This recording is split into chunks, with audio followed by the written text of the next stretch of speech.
Good to be back with you this morning. Been on holidays, as most people have noted, and it's good to be back here. It's good to be back with the church family. We've been in a number of different churches over the last few weeks, but there's no place like Windsor Road. Yeah? It's great to be here amongst church family with our diversity and warmth of community. It's good to be here.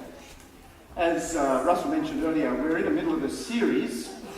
It's a topical series, and he has titled this without my permission, but still it's a good title, God on the Outside. We're thinking about our theme for this year, You Are the Light of the World.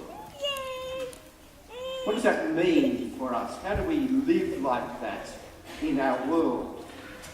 And a couple of weeks ago, Russell looked at the issue of living out our Christian faith at work. And he looked at Daniel as an example of someone who lived out his faith in a very secular workplace, if you like.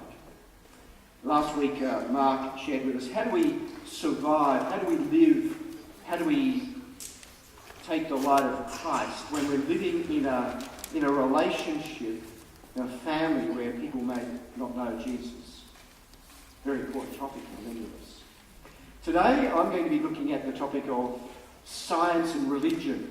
I had the privilege of going to a conference where John Piper and John Lennox both spoke.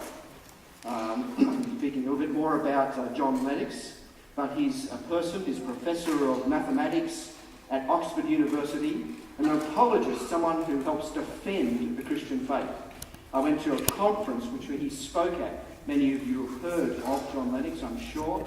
Seen some of his debates with Richard Dawkins.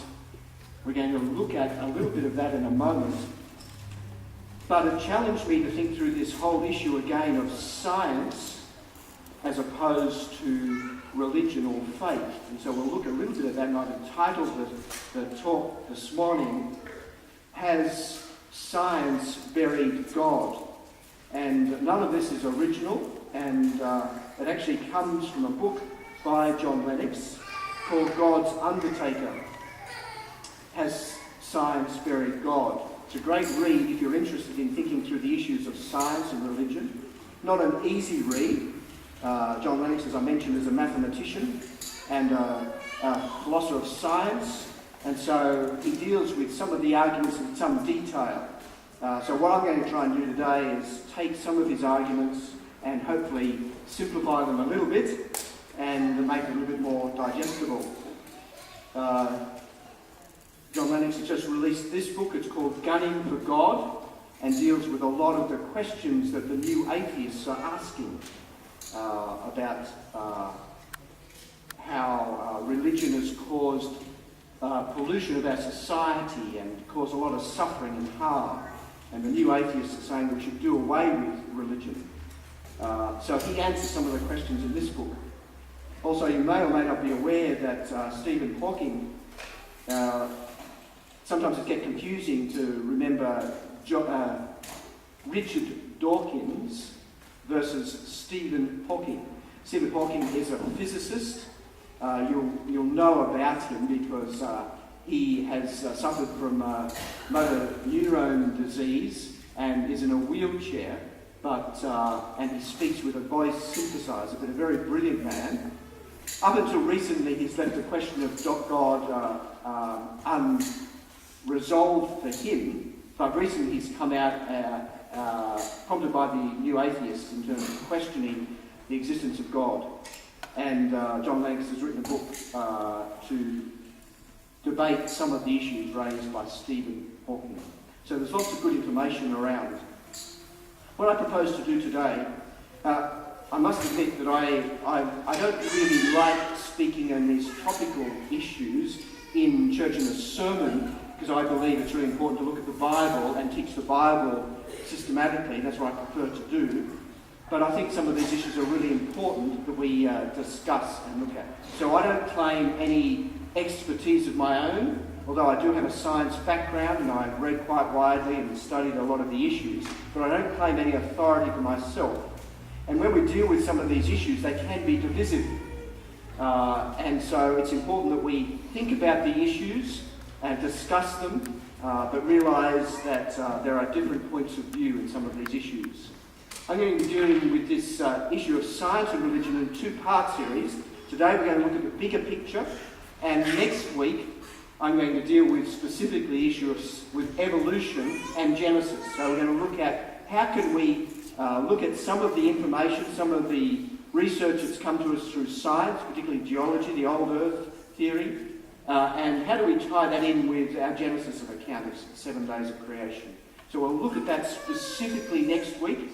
This week I really want to look at the bigger issue of science generally, some of the issues that help us support a theistic view of the world. And at the end of my talk this morning, I'm going to give you an opportunity to ask some questions. And again, I'm going to do a John Lennox in this. If you ever watch John Lennox doing a Q&A, what he does is that he gets everyone to ask their questions, he simply writes them down, and then he deals with them. I'm going to ask you to ask some questions. If I feel competent to be able to answer your questions now, I'll try to do that. If I don't, I'll say I'll look at that and try and get back to you. So I'm not going to pretend that I have information that I don't have, but I want to try and deal with some of the issues as they arise. So at the end, I'm hopefully going to speak for about 20 minutes. We're going to look at a brief clip. We might look at that now. Thank you, Shaya. This is a debate between John Lennox and Richard Dawkins. Richard Dawkins wrote a book called The God Delusion, and this is a debate in that he deals with that particular issue. The God Delusion. Sorry, this is a debate that he had, a second debate about has science buried God. So, John Lennox and Richard Dawkins. Vastly significant, because it's touching on something that affects every human being, the question of death. Now, if Jesus really literally rose from the dead as a matter of history, that makes an enormous difference to our view of the world. And so far from being petty, if this is God speaking to us, then I want to take it extremely seriously. Why do you think it's so petty? Well, of course it makes a huge difference if it's true. Yes, exactly. But you've suddenly leapt from sophisticated discussions of the origin of the universe, where one can have a proper discussion about whether some sort of cosmic intelligence could have set forth the laws of physics. And you suddenly jump to a man who lived 2,000 years ago, was born of a virgin, rose again from the dead. Well, I only did that because you mentioned it first at the beginning. I think that's petty. By comparison with the grandeur of the universe. I mean, to put my point again, do you really think that the creator of this magnificent edifice of the universe, the expanding universe, the galaxies, he really couldn't think of a better way to get rid of the sins on this one little speck of dust than to have himself tortured? He's the one who's doing the forgiving after all. Couldn't he just have forgiven? Because this is a moral universe, Richard, and just forgiving doesn't make sense. I mean, he has to kill himself in order He doesn't kill himself. Or get himself killed, tortured. God sends his Son into the world to provide forgiveness and to provide a basis on which he can justly bring forgiveness to me. Now, he has to get himself killed in order to do that. Well, half a minute. We need to step back from this a little bit because it's actually a highly relevant topic. In your world, where is justice to be found? Well, justice is a human construct of great importance in human affairs, and it's something that most of us have a sense of, which I think probably can be given some sort of Darwinian explanation, but I don't see where you're taking this. Well, my question is there any ultimate justice? You see, you say this is petty. I'm saying I find myself in a world which is a broken world. I find myself in a world where there's massive injustice, where many people won't get it. We're so privileged. We live in Oxford and so on. We've got enough money to live on, etc., etc. But if there is no God, then there's no ultimate justice. And one of the things that the resurrection transforms for me from pettiness right into center stage is, if this is true, then there's real hope that there be a rational evaluation and fair justice at the end of the world. But atheism doesn't give you that. Okay, suppose there is no hope, suppose there is no justice, suppose there's nothing but misery and darkness and bleakness, suppose there is nothing that we would wish for, nothing that we would hope for. Too bad. That doesn't make it true just because God would make us feel good. Well, of course it doesn't. Well, then why do you bring that argument up? Because I believe that there is evidence that it is true. I don't believe in the resurrection just like that, because faith is based on evidence. You've changed your ground again. What you said before was that there is no hope without God, and it sounded well, that's true. That's absolutely true, and you just admitted it. So I haven't admitted it. I said if that's true, yes. So what? I didn't say it was true. But anyway, but therefore the true, question so to be decided then is there a God, and has he revealed himself? And that's where again I think this pettiness needs to be pushed aside, because I can't get to know you as a person. You're not just a scientific object. I could look at you through a telescope or a magnifying glass. I could even dissect you and so on and so forth.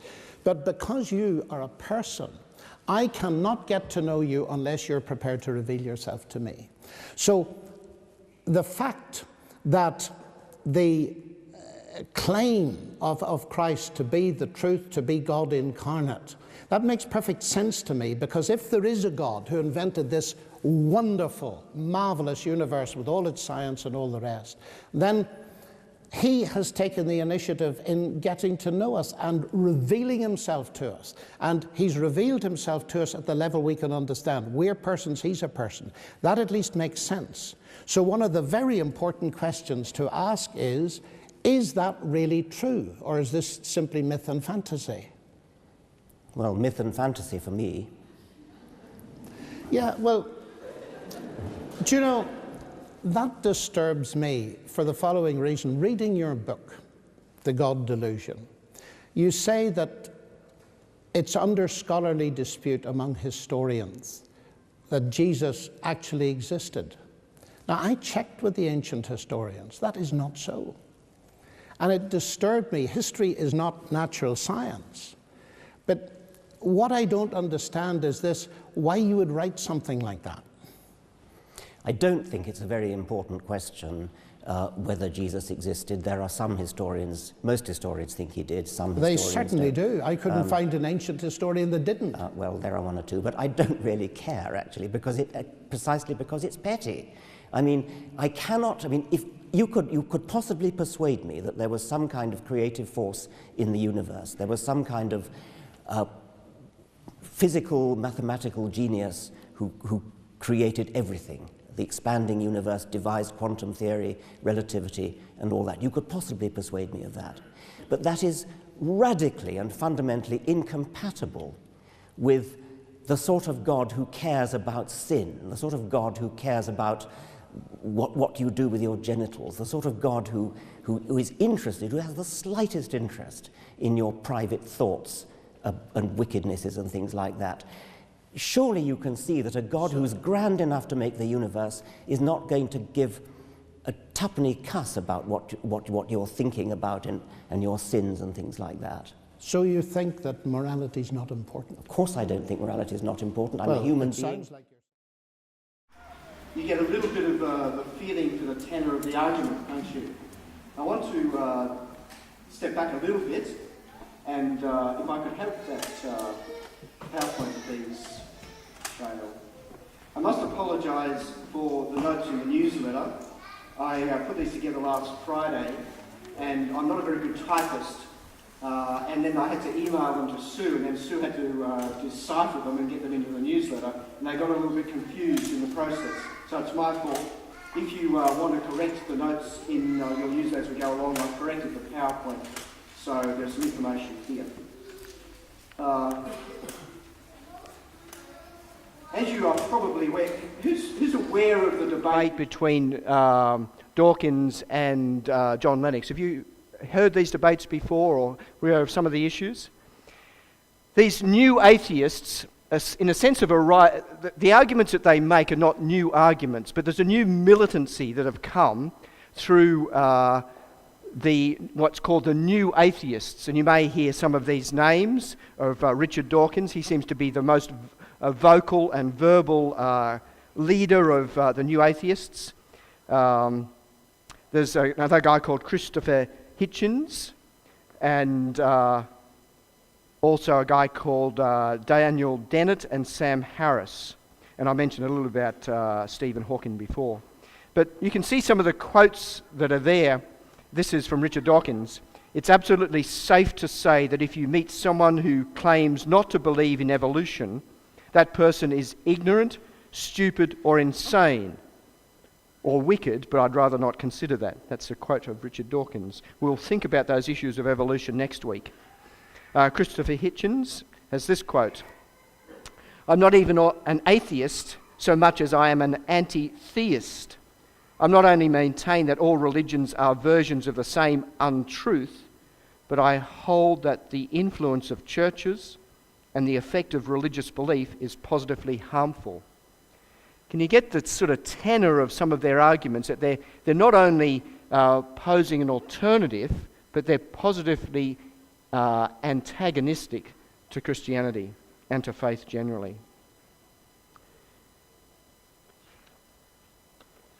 I mentioned Richard Dawkins just to give you his background. He is a former Oxford Professor of the Public Understanding of Science. In 2005, he was voted by Prospect UK, a magazine, as one of the 3 leading intellectuals in the world.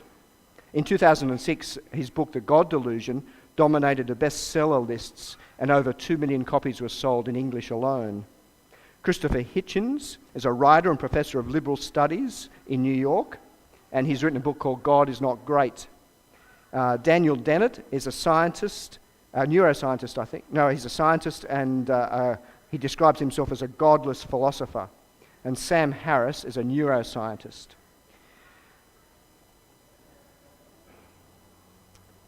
But there are some eminent Christian scientists as well. And one of the things that when you hear this public debate, you think, oh, they seem to take the whole of society with them. And Richard Dawkins particularly, as you can see, makes these blanket claims and sometimes unsubstantiated claims.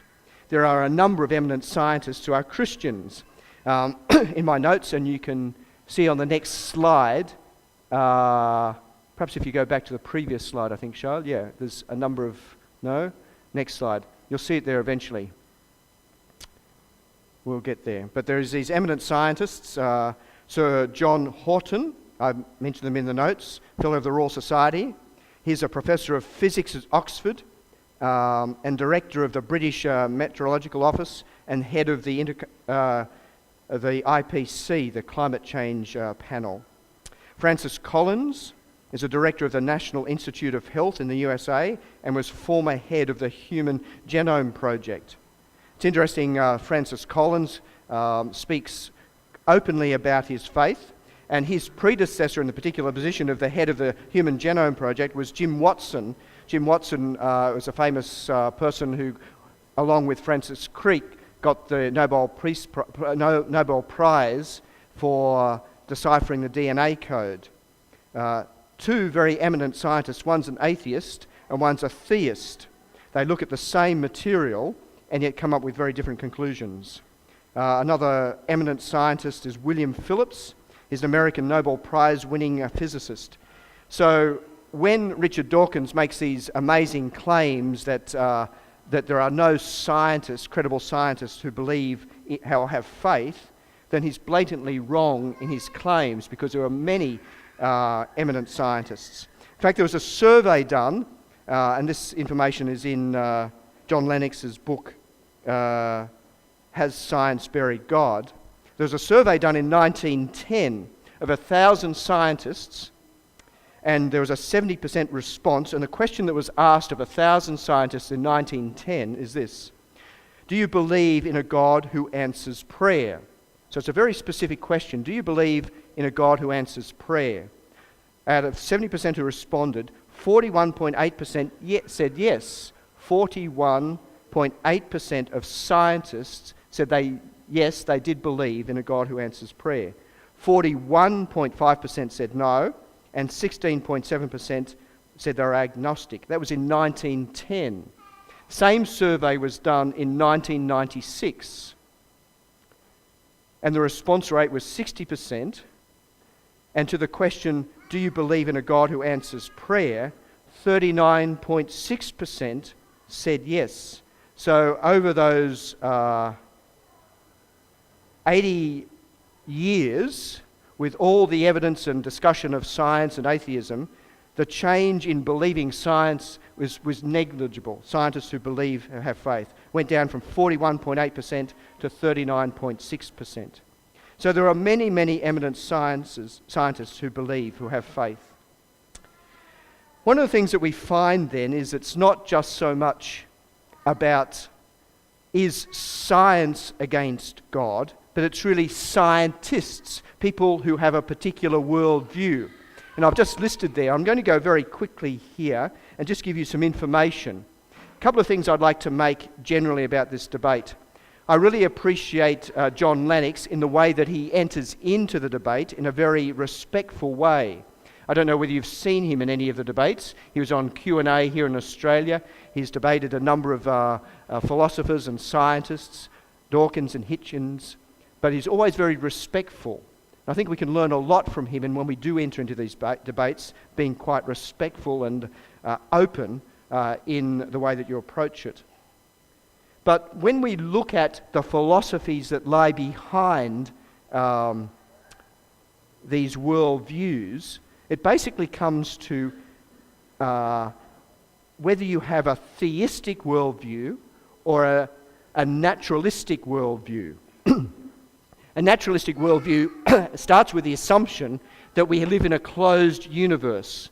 What that means is that they don't accept that there is a God. They don't accept that there is anything that comes into our universe from the outside. It's a closed system. That's a starting point of a naturalistic philosophy. And naturalistic philosophers have a very close tie with this new atheistic movement. Their philosophy, their view of life, their worldview is such that they start from a position saying there is no God, that we live in a closed universe, that the ultimate reality is matter or energy, and therefore there is no room for God. So even when, as you saw in that debate, Richard Dawkins is presented with evidence, he refuses to accept it because his starting point is there is no God. So in a sense, he is closed to new information, which is a strange position for a scientist to take. But it's because they accept a worldview of a closed universe and that the ultimate reality is the universe rather than God. You can see a couple of quotes there. I have a quote there from Carl Sagan. He says, "The cosmos is all there is, or was, or ever shall be." When you watch some of the nature programs on television, particularly, you watch Richard Attenborough, or any of the guys are presenting current programs on the cosmos. This is their starting point. The cosmos is all that there is. There is nothing else other than the universe.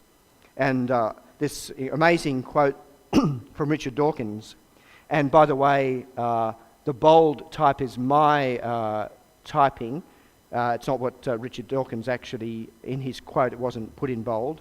But Richard Dawkins says this: "The universe is nothing but a collection of atoms in motion. Human beings are simply machines for propagating DNA, and the propagation of DNA is a self-sustaining process. It is every living object's sole reason for living." That's an amazing statement, isn't it? That someone would hold that position, but it's a logical conclusion of his being an atheist, living in a closed universe, saying there's nothing other than matter and energy in the universe.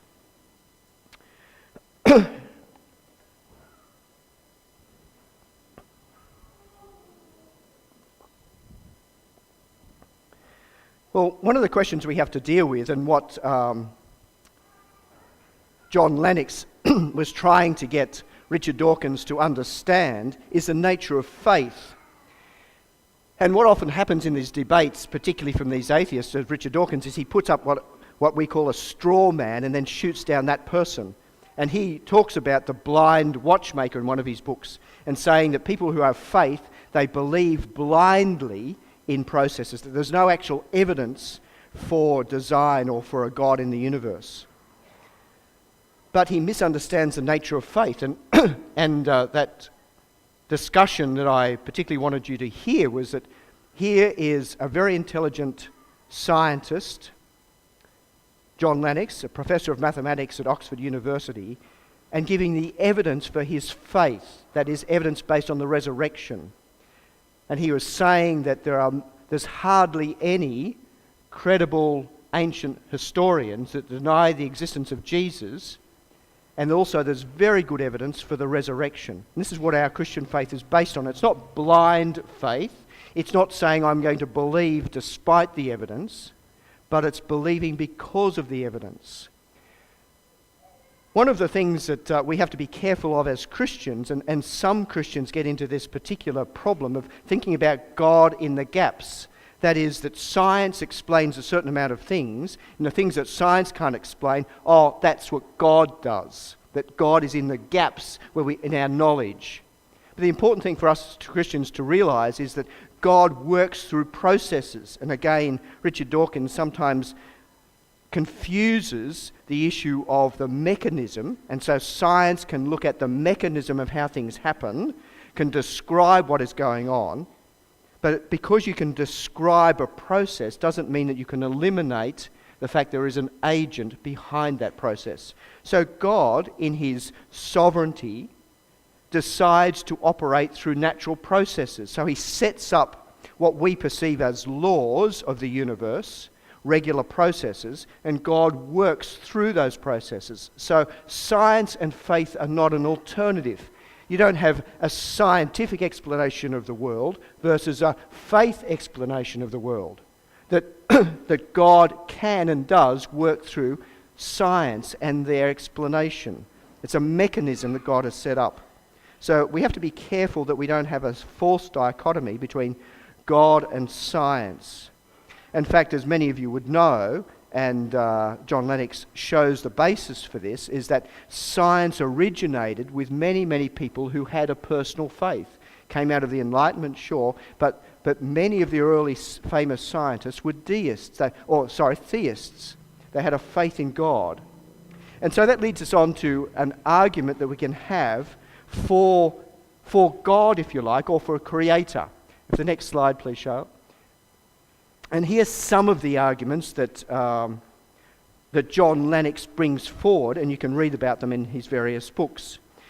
For John Lennox, as a mathematician, he says one of the greatest evidences for God, if you like, or creator, is the rational intelligibility of the universe. What that means is that man or people can come up with mathematical equations or physical equations about the nature of the reality of the universe, and they actually make sense. That through our reason, our thinking, we can actually find out how the world operates. And we can only do that because the world out here operates in a logical, regular basis. So it's the ration that we can discover the world through our mind. And what Lennox says is that the reason why we can explain that is that there was a greater mind, God's mind, designed both the universe and the human mind, and therefore we can actually understand the world that we live in. It's not just a random process, an unguided, blind process that has created the universe.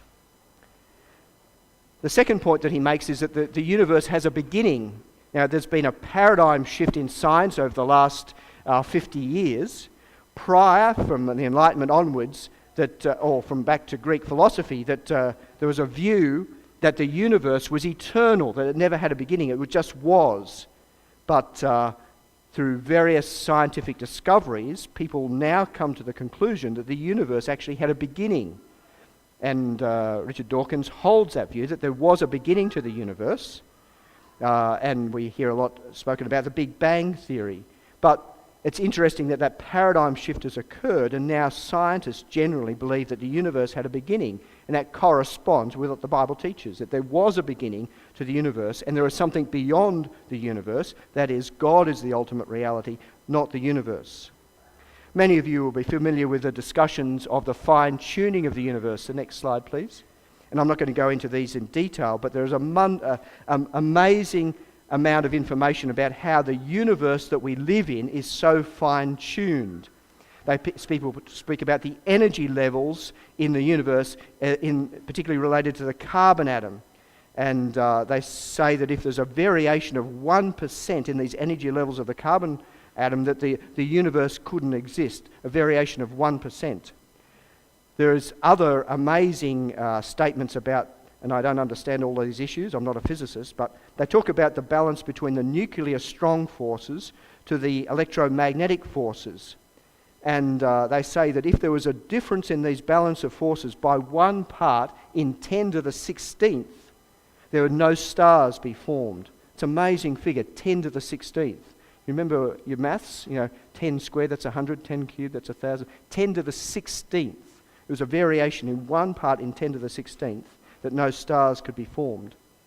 If that's not a huge number to try and get your mind round, the balance between the electromagnetic force constant to the gravitational force constant, if that varied by 1 part in 10 to the 40th, then there would be either all small stars or all big stars.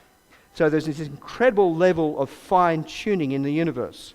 Someone described it this way, the level of accuracy, that if a marksman could shoot a coin and hit a coin that was on the other side of the universe, the known universe, that's the level of accuracy that is needed to design the universe. Some of us are aware of the specific conditions on Earth that scientists talk about. That if the distance of our planet from the sun was more than 2% of where it is, that would either fry or freeze. About the rotation of the Earth, that if it was a little bit slower, then you would either have these extreme hot or cold conditions. If it spun faster, then you'd have these catastrophic winds. Now, the way the the atheists deal with these issues is that they have proposed what they call a multi-universe, that they're saying that there are a multitude, millions and millions and millions of universes, and we just happen to live in this one universe that suits our needs. And it's worked out because we have evolved in this particular universe, and therefore it appears to be fine-tuned to our particular needs.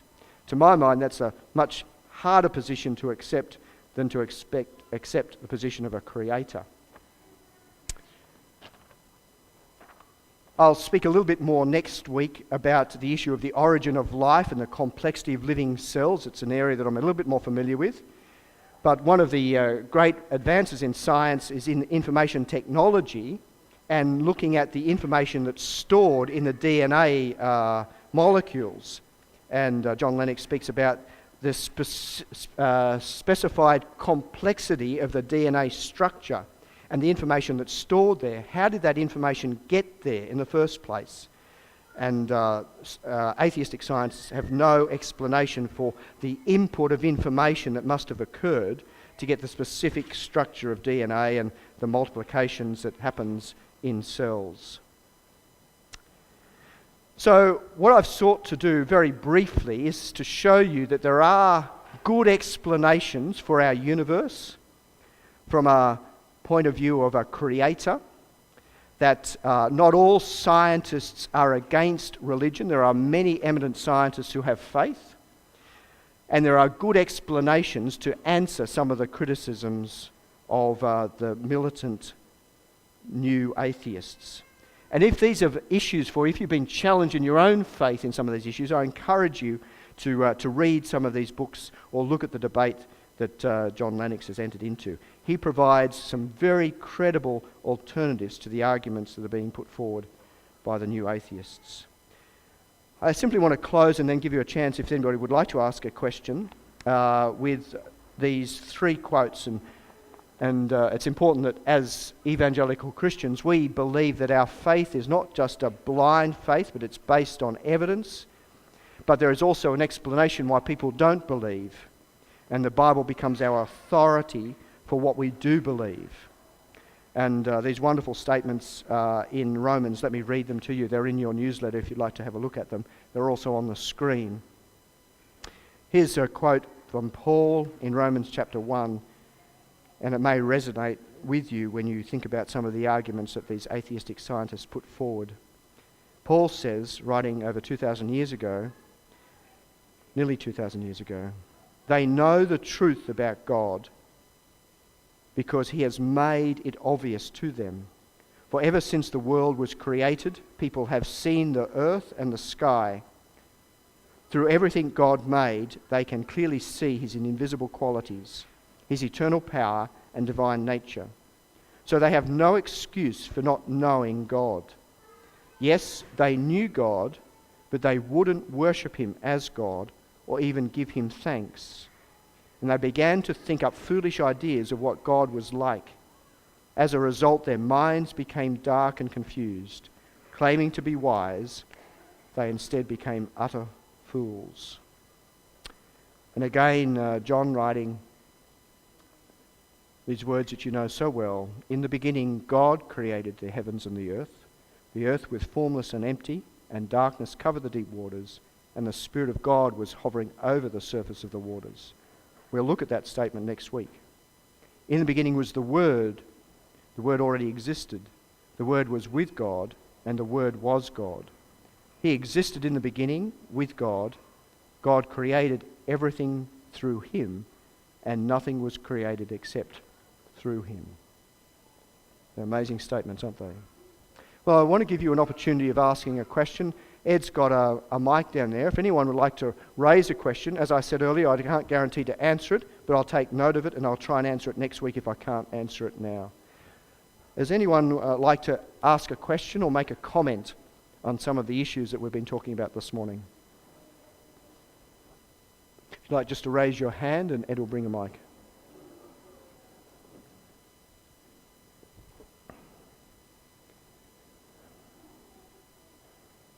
Over here, Ed, I think.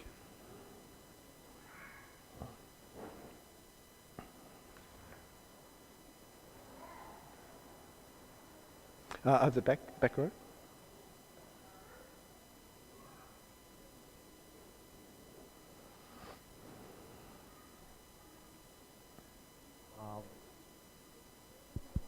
Yep, it's on.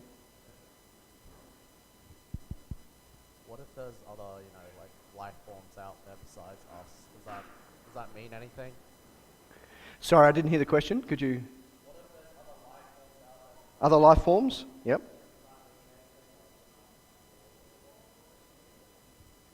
Okay, good question. Other life forms? Yep. The SETI project is looking for intelligent life in other places. I'll answer that question next week. It's a good question about other life forms. We'll be dealing with the whole issue of the origins of life and biology and evolution. So I'll answer that question next week. It's a good question.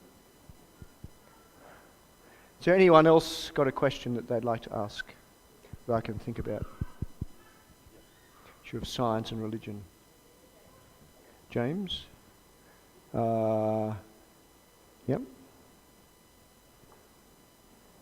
I think the mic's working now. Mm-hmm. What if somebody gets lost and they didn't know where to go? If someone gets lost and they don't know where to go? And then somebody winds the window up and they don't tell them what place to go. No, sorry, I didn't get the last bit. And where somebody gets lost and they approach the car and got the window down, and the person winds the window up and then don't answer questions.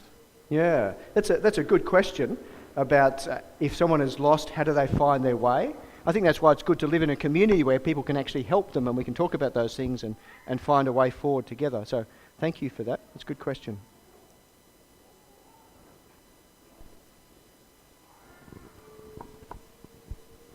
I'd like to know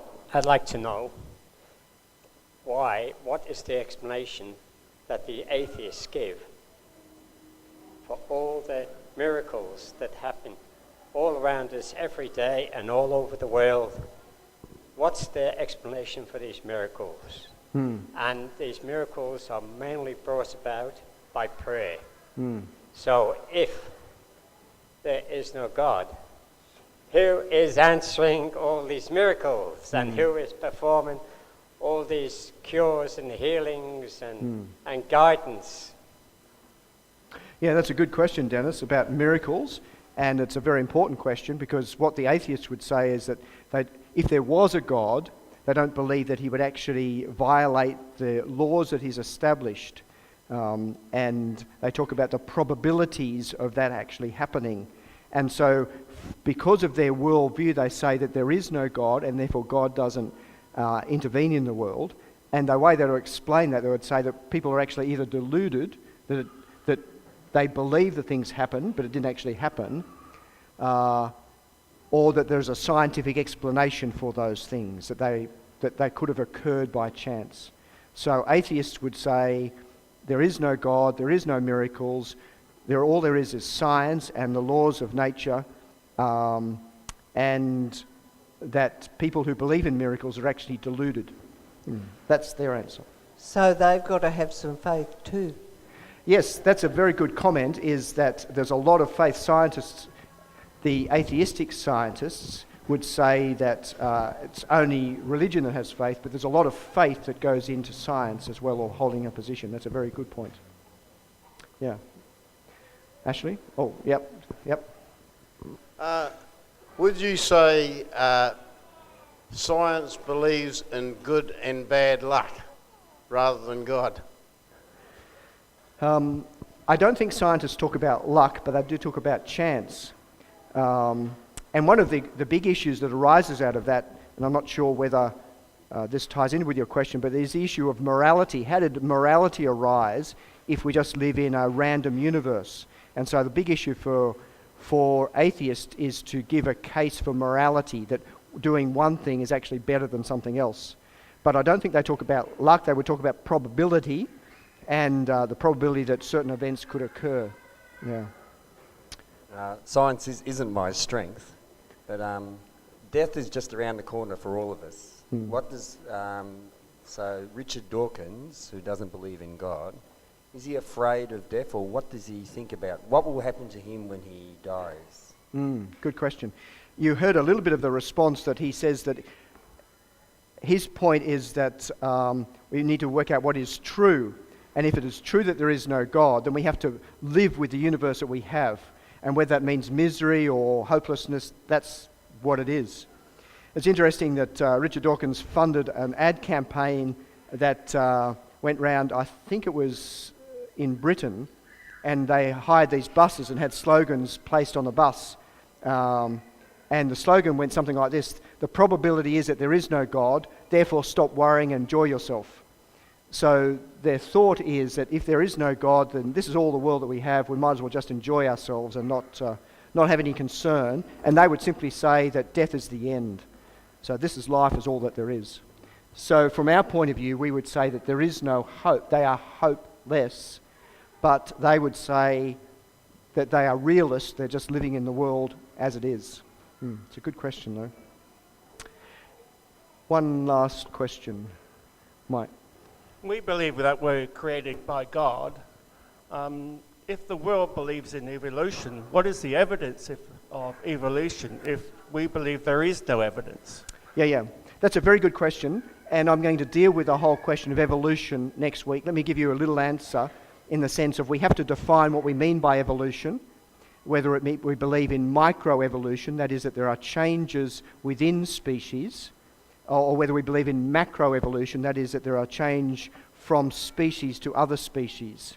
Dawkins believes in a gradual, seamless process going from the origin of life right through to complex life that we know today. There is really good evidence to show that there may be barriers or edge to evolution, so that you don't actually jump from one species to another. But I'll talk about that next week, about the evidence for and against, but defining what we mean by evolution, and how does that tie in with our understanding of the Bible and creation. That's going to be a little bit controversial because we'll take different views on that, so I'll prepare for that, but it's going to be a good discussion. Yep.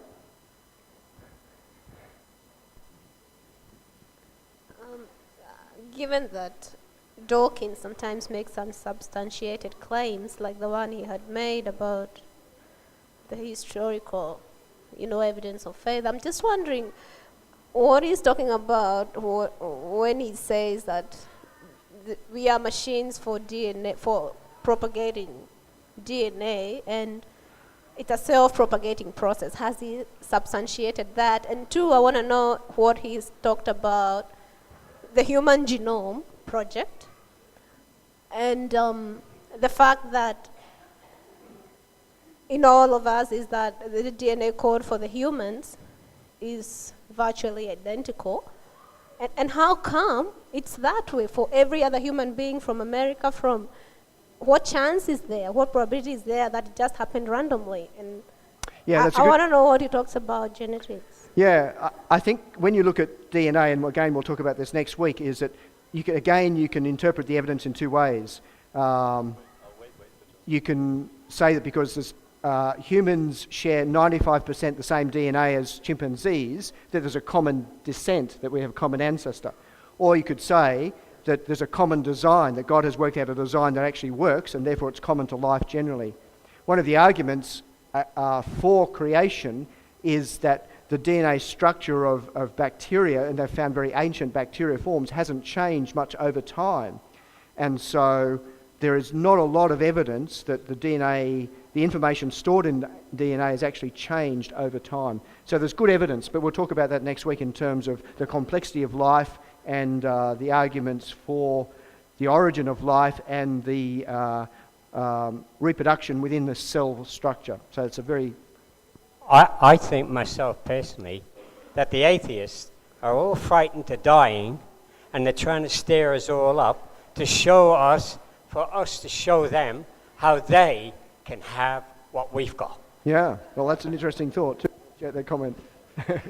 I might leave it there.